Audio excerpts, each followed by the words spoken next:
반갑습니다. 본문의 말씀으로 유다의 미추강이 아하스 왕이라는 제목으로 성경 인물에 대한 말씀을 함께 나누겠습니다. 오늘 함께 살펴보게 되는 이 아하스 왕은 정말로 깨닫지 못하는 미추강이 정신 나간 왕이라 할 수 있고, 유다의 왕들 중에 므낫세 왕과 함께 악하기로는 둘째 가라면 서러울 정도의 왕이라 할 수 있습니다. 그래서 오늘 이 아하스가 행한 악한 일들과 이가 정신 나간 왕이라 불릴 만한 그의 판단과 생각과 행동들을 함께 살펴보면서 우리 자신을 반면 거울로 삼아보는 시간이 되었으면 좋겠습니다. 그리고 앞으로 우리가 살아가면서 겪게 되는 여러 일과 여러 환경 속에서 아하스와 같은 모습을 보이지 않는 은혜가 있기를 소망합니다. 이 아하스 왕은 20세의 왕이 되어서 16년간 유다를 통치한 왕이었습니다. 어떻게 보면 그렇게 길지도 않는 기간을 통치하면서 어떻게 그렇게 악한 짓만 골라 행하며 살았는지 오늘날 성경을 보는 모든 후세대 사람들에게 욕을 먹는 사람이라 할 수 있습니다. 아하스는 요담 왕의 아들이고 히스기야 왕의 아버지인데, 우시야, 요담, 아하스, 히스기야 이 네 사람은 이사야 선지자가 활동할 때 있었던 4대에 걸친 왕들입니다. 그러니까 아하스의 할아버지인 우시야 왕 때부터 이사야 같은 거룩한 선지자가 있었고, 물론 선지자로 본격적인 활동은 우시야 죽던 해부터 활동하지만 어쨌든 동시대에 이런 거룩한 선지자가 있었고, 무엇보다 이사야 선지자가 하나님의 뜻과 말씀을 따라 지도를 했을 텐데, 아하스가 살아가는 삶을 보고 있자면 이사야 선지자가 지도를 해도 안 되는 모습을 볼 수 있습니다. 그러니까 누구나 마찬가지인 것 같은데, 좀 사람이 부족하다거나 좀 모르는 것이 있다고 하면 이런 것은 옆에서 누가 잘 지도해주고 또 잘 가르쳐주기만 한다면 변화되기도 하고 또 잘 잡혀가기도 하고 그렇게 하면 되거든요. 그런데 사람이 턱도 없이 너무나도 잘못되고 어느 한쪽으로 너무 치우쳐져 있는 사람은 옆에서 누가 지도를 잘 해줘도 감당이 안 되는 경우가 있습니다. 사실 이런 사람은 하나님도 감당이 안 됩니다. 하나님도요, 정신 나간 일을 하고 너무 어이없는 행동을 하는 사람은요, 감당이 안 돼요. 물론 하나님의 능력으로 하면 불가능한 것이 없습니다. 감당할 수가 있어요. 그렇지만 그 전능하신 능력으로 그래 너 지혜로워져서 깨닫는 사람이 되어라 한다거나 너 무조건 믿는 사람이 되어 교회 다니도록 하여라, 그렇게 하지 않으신다는 것이죠. 하나님은 워낙 인격적인 분이라 인격적인 방법으로 대화를 원하시고, 그래서 잘 들어보고는 스스로 납득하고 스스로 자복하며 스스로 자유의지로 하나님을 선택하고 따르기로 결정하는 그 순간을 기뻐하시는 분이시기에 그렇게 하지 않으신다는 것이에요. 그래서 하나님도 깨닫지 못하는 사람은 감당이 안 됩니다. 그 예가 여러분 가룟 유다 한번 보세요. 예수님을 팔려는 그 마음이 그 모든 생각과 삶을 지배해 버리니까 예수님께서 가르쳐 주고 기회를 주고 해도 안 되는 것을 보지 않습니까? 여러분, 예수님께서 심히 괴로워하시면서 내가 진실로 말하는데 너희 중에 하나가 나를 팔리라 하니까 제자들이 지금 로마를 뒤엎어버릴 중대한 일을 앞에 놔두고 지금 배신자가 나온다고 하니까 이 서로를 막 의심하죠. 의심하면서 랍비요 접니까?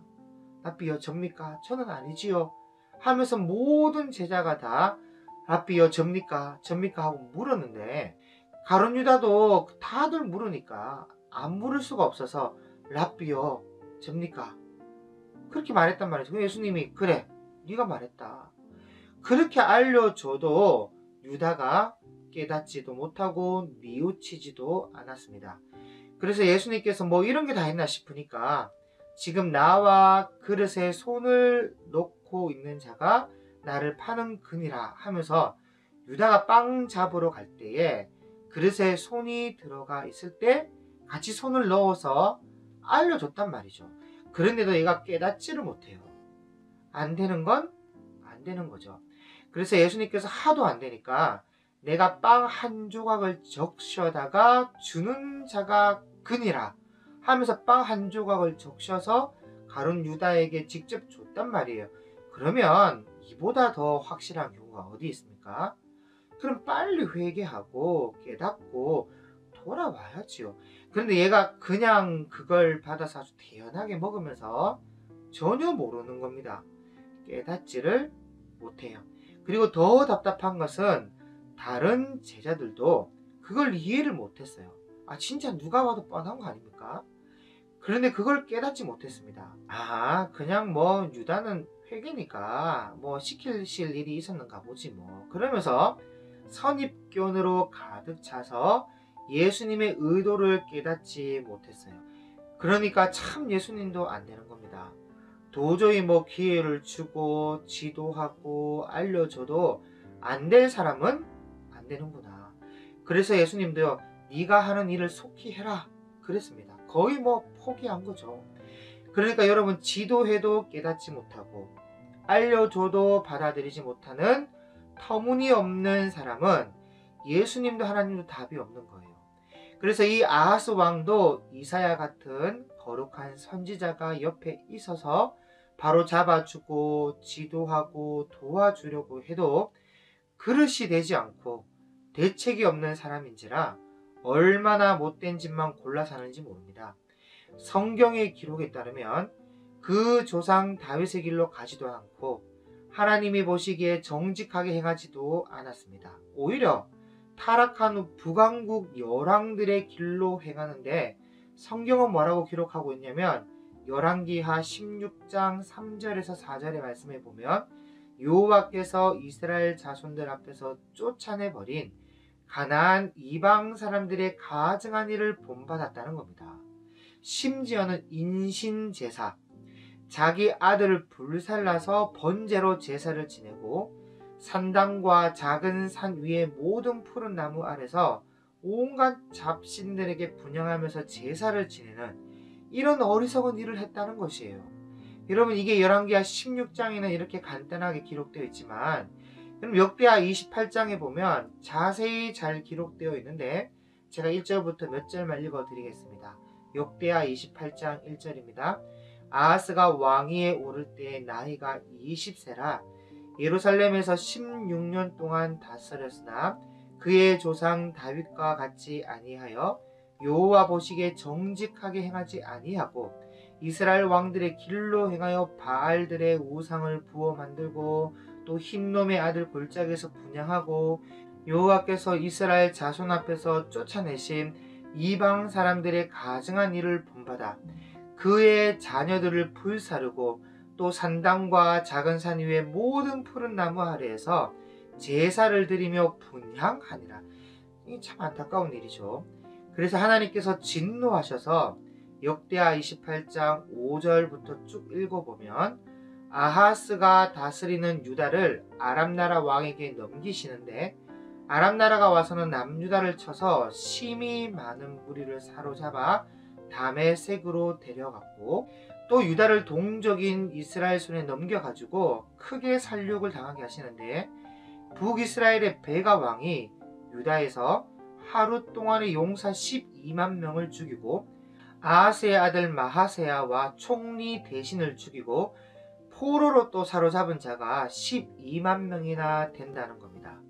그래서 왜 이렇게 되었냐?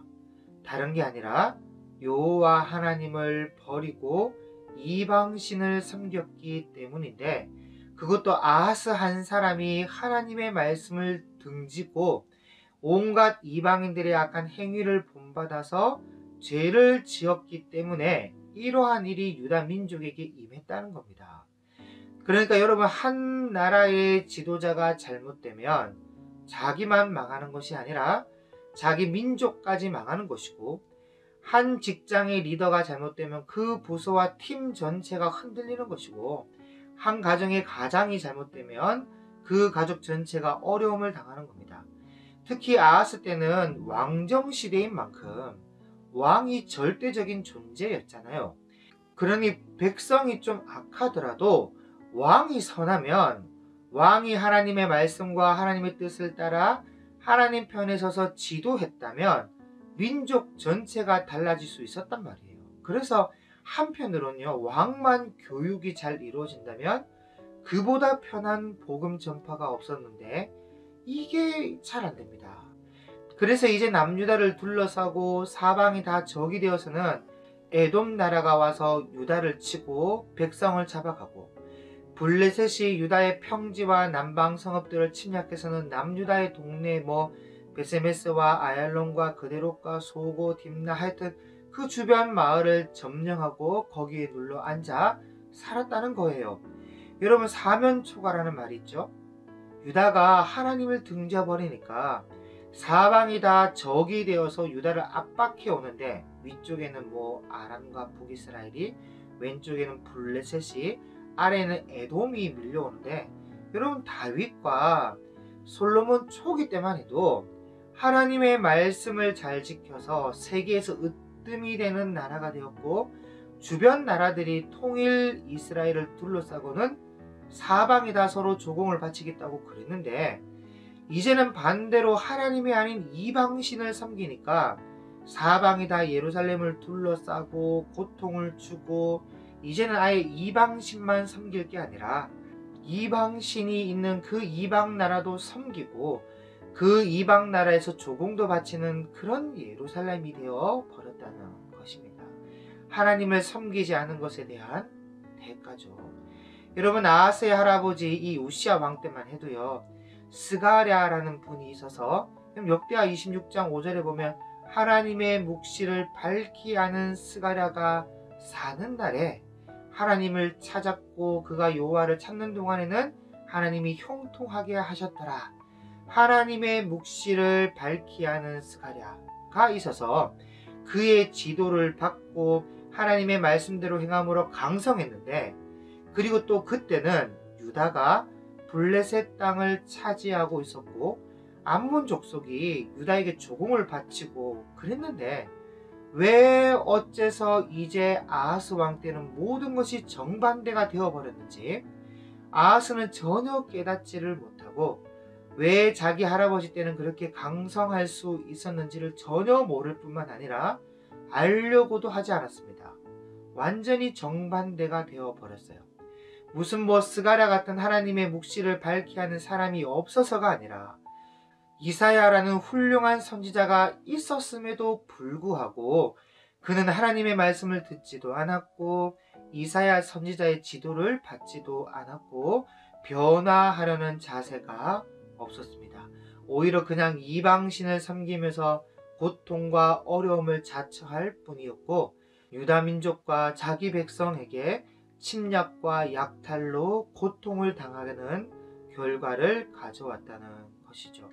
그래서 여러분, 이쯤 되면 지각이 있는 사람은 뭔가 이 역사가 잘못되고 있다는 것을 빨리 캐치를 해서는 정신을 차리거나 회개를 하거나 자신을 돌아보거나 빨리 각성하려고 할 텐데, 이 아하스 왕은 정신이 나갔기 때문에 어떻게 대처하냐면 아수르 왕 디글랏 빌레셋에게 사자를 보냅니다.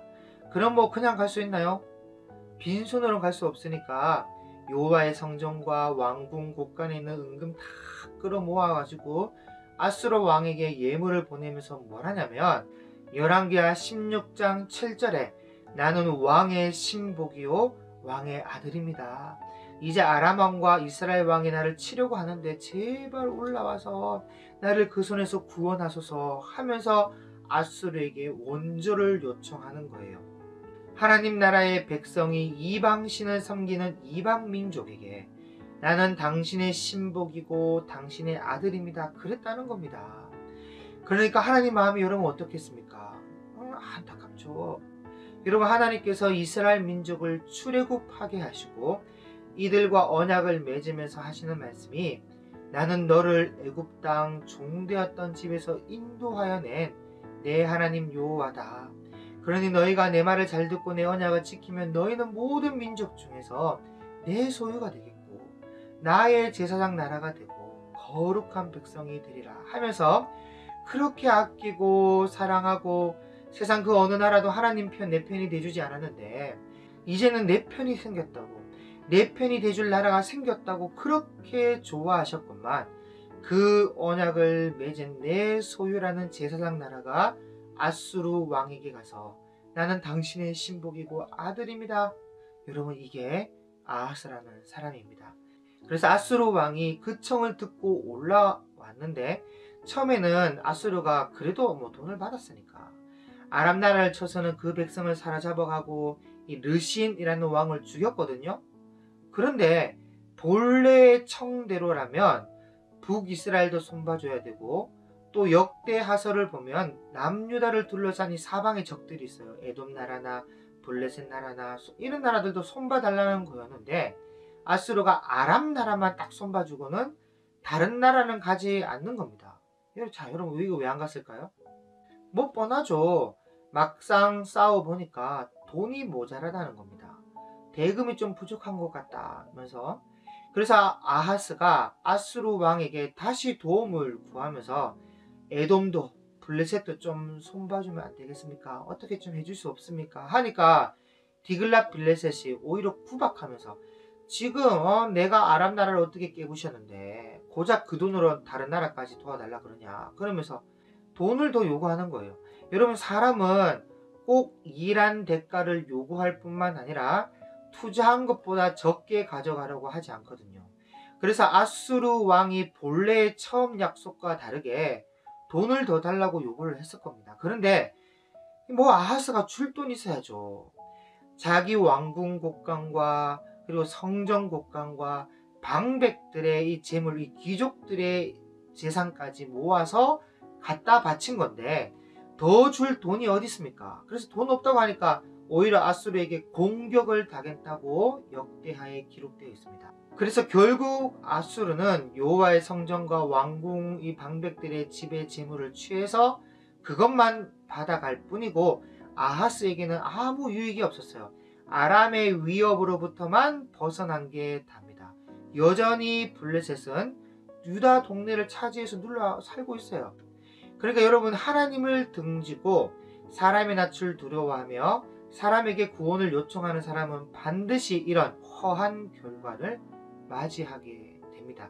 지금 아하스가 딱 그 꼴이에요. 그리고 여러분, 이게 역사의 줄기에서 한 현장으로 히스기야 왕 때까지 이 연장선상으로 좀 봐야 되는데 아수르는 이때 남유다가 돈이 없다는 것을 알고 있었습니다. 그래서 아하스 왕의 아들 이 히스기야가 왕이 되었을 때에 아수르가 이 남유다로 또 쳐들어오잖아요. 그때 남유다의 42개의 성읍을 정념하고 예루살렘만 단락하게 남겨뒀습니다. 예루살렘만 딱 둘러싸고는 돈을 요구하는데 여러분, 그 엄청난 양의 돈을 요구한 겁니다. 자, 이것은 분명 남유다에게는 그 정도의 돈은 없을 거야 하면서 돈은 핑계고 복종의 구실로 삼을 요구했는데 히스기야가 자기 아버지 아하스처럼 성전 기물뿐만 아니라 돈이 없으니까 성전 문짝에 입혀져 있는 금을 벗깁니다. 팍 뜯어서 벗겨가지고 바쳐버리거든요. 그러니까 아수르가 안 가는 겁니다. 아수르가 뭐야, 돈 있었단 말이야? 이렇게 있는지 몰랐네. 없어야 정상인데 하면서 그 엄청 빠른 시간에 정확하게 만들어 가져오니까 야, 이거 얼마든지 돈이 많은 도시였구만, 이게 몰랐네 하면서 가겠습니까? 안 가죠. 그래서 결국 하나님이 직접 나서서 하룻밤 만에 이 아수르 18만 5천 명을 송장으로 만들어 버리고 나서야 왕이 도망가듯이 돌아가는데 참 하나님도 바쁘시죠. 뒤처리해 주신다고. 히스기야는 아수르로부터, 아하스는 아람과 북이스라엘부터. 어쨌든 히스기야의 사건도 아버지 아하스 때부터 봐야 되는데 여러분, 하나님께서 아하스 왕에게 깨달을 수 있는 기회를 많이 줬습니다. 하나님께서 이사야를 보내가지고 너는 두려워하지 마라. 아람과 북이스라엘이 심히 노할지라도 그들은 연기 나는 두 부직갱이 그루터기에 불과하니까 두려워하지 말고 낙심하지도 말아라. 그리고 나를 의지해, 나를. 그렇게 하기도 하고, 또 그걸로 안 되니까 너는 징조를 구해라. 뭐 징조를 구하지 않겠다고 하면 내가 친히 징조를 줄 건데, 처녀가 잉타하여 아들을 낳을 것이고 그 이름을 임마누엘이라고 해라. 그렇게까지 하시면서 기회를 주셨는데, 아하스는 하나님의 뜻을 아는 것과 하나님을 의지하기보다 사람의 도움, 아수르의 도움을 더 구하려고 했다는 것입니다. 아수르를 의지했어요. 그러니 어떡하겠습니까? 대화가 통하지 않는데, 대화가 통하지 않으면 뭐 맞아야죠. 그래서 하나님께서 북이스라엘과 아람과 에돔과 블레셋 군대를 차례로 보내서 때리신 겁니다. 그런데요, 제가 정말 아하스 왕에게 학을 뗀 것은 이 아하스가 하나님이 정신 차리라고 보내신 징계의 책직을 깨닫지 못하고 자기 나라를 쳐들어와서 괴롭힌 이방 나라의 신을 섬기기 시작했다는 거예요. 대표적인 나라가 아람 나라 신을 섬기는 것인데, 역대하 28장에 보면 아하스가 보니까 아람 나라가 섬기는 신은 강하고 능력 있는 신이라서 아수르가 이겼는가 보다. 그렇지, 뭔가 좀 이상하죠? 어떤 뒤에 봐요. 그리고 우리가 아람 나라에게 자꾸 피한 것은 여호와가 약한 신이고 아람 나라 신이 강한 신이기 때문에 우리가 진 거야, 그렇게 생각하면서 나도 그 아람 나라 신들에게 제사하면 그 신들이 나도 도와주지 않겠나 하면서 아람 나라의 신을 섬기기 시작했다는 겁니다. 그러고는 하나님의 성전의 기구를 다 모아서 회파해버리고 여호와의 성전의 문을 닫아버리고 예루살렘 구석구석마다 단을 쌓으며 유다 각 온 성읍에 산당을 세워서는요 다른 신에게 분향했다는 겁니다. 그런데 이게 다 좋습니다. 당시 고대의 전쟁을 신들의 전쟁이라고 생각했으니까 제가 99% 양보해서 그럴 수 있다고 이해한다 쳐요. 이해가 안 되지만은 이해한다 쳐요. 그런데 열왕기하 16장에 보면 아람 왕 르신이 북이스라엘 왕 베가와 함께 예루살렘을 에워싸는 장면이 나오는데 아하스가 아수르에게 구원을 요청하거든요. 그래서 아수르가 올라와서 아람을 물리치는 장면이 나옵니다. 그래서 아하스 왕이 고마우니까 아수르 왕을 좀 만나겠다고 지금 다메섹에 있는 아람 나라 수도에 있는 아수르 왕을 만나러 갔는데, 그때 아람 나라의 신들에게 제사 지내는 제단을 딱 보고는 그 제단의 모든 구조와 제도의 양식을 그대로 그려서 남유다로 보내고 남유다 제사장 우리아가 그 양식대로 제단을 만들었다는 것이에요. 그러면서 아람 나라의 신을 섬기기 시작한 겁니다. 자, 그러니까 제가 정말 이해가 안 가는 것이, 섬기려면 전쟁에서 이긴 아수르의 신을 섬겨야지 왜 전쟁에서 졌는 아람 나라의 신을 섬기냐고요. 아니, 그 정도도 구별을 못합니까? 이 등신 같은 것이, 아수르가 이긴 것은 아람 나라 신이 아수르를 도왔기 때문에 아수르가 이겼다, 이렇게 생각했어요. 성경에 그렇게 기록되어 있어요. 아니, 이게 아람 나라 신이 아수르를 왜 돕습니까? 아람 나라를 도와야지. 그러니까 이게 완전히 미쳤어. 정신 나갔어요. 등신 같은 놈이에요, 이 아하스 왕은. 갱생이 불가능한 놈. 여러분, 이사야 7장 16절 17절에 보면 하나님이 친히 징조로 주신 임마누엘이라는 아이가 악을 버리고 선을 택할 줄 아는 나이가 되기 전에 네가 미워하는 두 왕의 땅, 그러니까 아람과 북이스라엘이 황폐하게 되리라고 말씀하시면서 17절에 여호와께서 에브라임이 유다를 떠날 때부터 당하여 보지 못한 날을 너와 내 백성과 내 아버지 집에 임하게 하시리니 곧 아수르 왕이 오는 날이니라 하면서, 가만히 있어도, 이 말씀은 가만히 있어도 북이스라엘과 아람 나라를 하나님께서 아수르를 보내서 아수르를 통해서 벌하시겠다고 하신 말씀이에요. 그러면 좀 믿고 의지하며 기다릴 수 없습니까? 그런데 이 아하스는 그런 하나님의 말씀과 이 말씀을 전하고 있는 이사야 선지자의 말을 듣지 않았어요. 듣지 않고 왕의 곡간과 또 곡간의 은금과 방백들의 돈을 모아서 아수르에게 갖다 바치고 우리는 왕의 신복이요 왕의 아들입니다 하면서 하나님을 의지하지 않고 이사야 선지자의 말을 믿지 않고 아수르를 의지했다는 거 아니겠습니까? 하나님께서 아무리 이사야를 보내고 이웃나라를 통해서 고통받게 하고 그렇게 믿었던 아수르에게 배신도 당하게 하시고 하나님께서 해볼 것 다 해봤지만 정작 중요한 자기가 하나님께로 돌아와야 된다는 사실을 깨닫지 못하고 있다는 것입니다. 존귀하나 깨닫지 못하는 사람은 멸망하는 짐승 같도다. 시편 49편 20절에 있는 말씀이죠. 존귀한 왕이면 뭐합니까? 깨닫지를 못하는데 그러면 짐승과 다를 바가 없는 거예요. 여러분 사람이 왜 사람이냐? 어려움을 당하면 깨달을 수 있기에 사람이라 할 수 있는데 사람이 깨닫지 못하면 짐승과 같은 거죠. 짐승은 몽둥이를 들면 무엇을 잘못했는지 깨닫기보다는 도망부터 가니까 사람이나 짐승이나 깨닫지 못하면요 똑같은 것이죠. 그러니까 우리는 이런 것을 교훈 삼아서 누구에게나 하나님의 징계의 책찍이 있을 수 있습니다. 그럴 때에 아하스처럼 깨닫지 못하거나 또 피해서 도망가지 말고 보통 그렇게 하기 쉬운데 그러지 말고 회개하고 돌이킬 수 있는 지각이 있기를 소망합니다. 만약 그렇지 않다면요 망하는 길밖에 없어요. 지금 아하스가 깨닫지 못하고 돌아오지 못하다 보니 결국엔 아람 나라를 통해서 아하스와 온 유다가 거의 망할 뻔했잖아요. 또 북이스라엘이 남유다 12만 명을 죽이고 12만 명을 포로로 잡아갔잖아요. 그래서 한 사람의 범죄로 수많은 백성들이 죽기도 하고 고통을 당하기도 하는 그런 상황이 되어버린 것입니다. 바로 깨닫지 못하는 자에 대한 대가죠.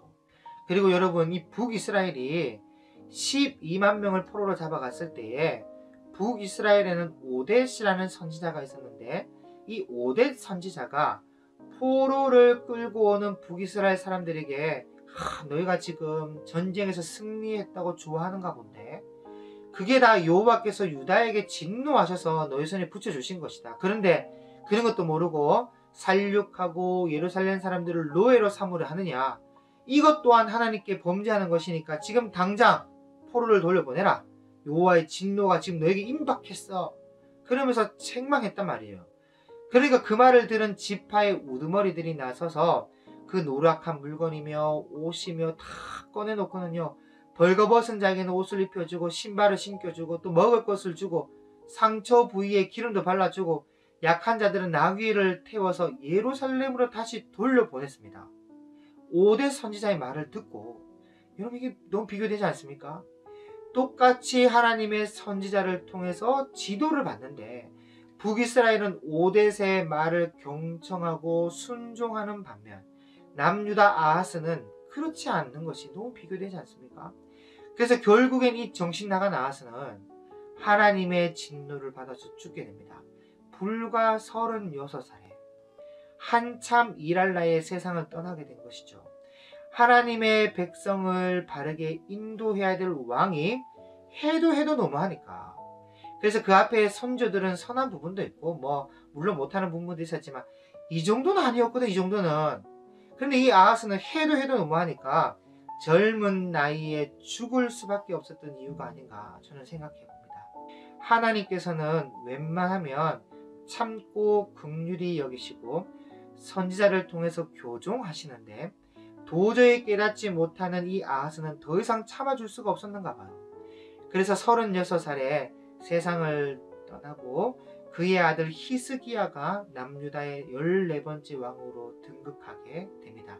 그러므로 오늘 이 아하스 왕의 인물 등을 통해서 우리가 알 수 있는 이 결론은 여러분 깨닫는 것도 은혜라는 것입니다. 깨닫는 것도 오늘날에도 아무리 옆에서 지도하고 가르쳐도 깨닫지 못하고 변하지 않는 사람이 있는가 하면 하나를 가르치면 열을 아는 사람도 있죠. 그러니 그것처럼 깨닫는 것도 은혜인데 이런 부분에서 저와 여러분은 어떤 사람인 것 같습니까? 우리가 한번 걸어온 신앙의 발자국을 한번 돌아볼 필요가 있지 않을까요? 그래야 다시 재정비하고 재조정하며 재조명할 수 있으니까. 그래서 우리가 늘 하나님께 구해야 할 것은 어떤 부귀영화가 아니라 모세의 가르침대로 너무 빨리 마음이 굳어지지 않기를 구하셔야 합니다.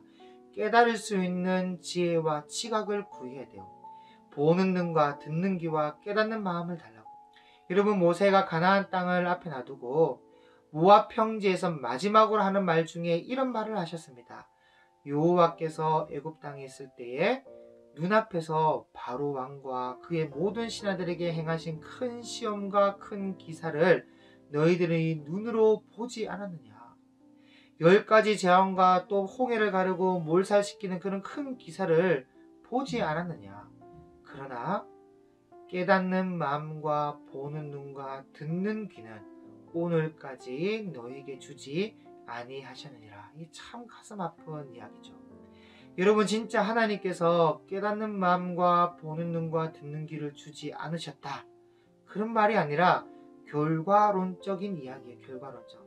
지난 40년을 다 돌아보니까 그렇게 많은 기적을 보고 그렇게 많은 기적을 체험하고도 이것밖에 되지 않는 이스라엘을 보며 안타까워하는 결과론적인 이야기죠. 여러분, 이 모세의 이야기가 남의 이야기가 아닙니다. 오늘날 나에게 하는 말일 수도 있어요.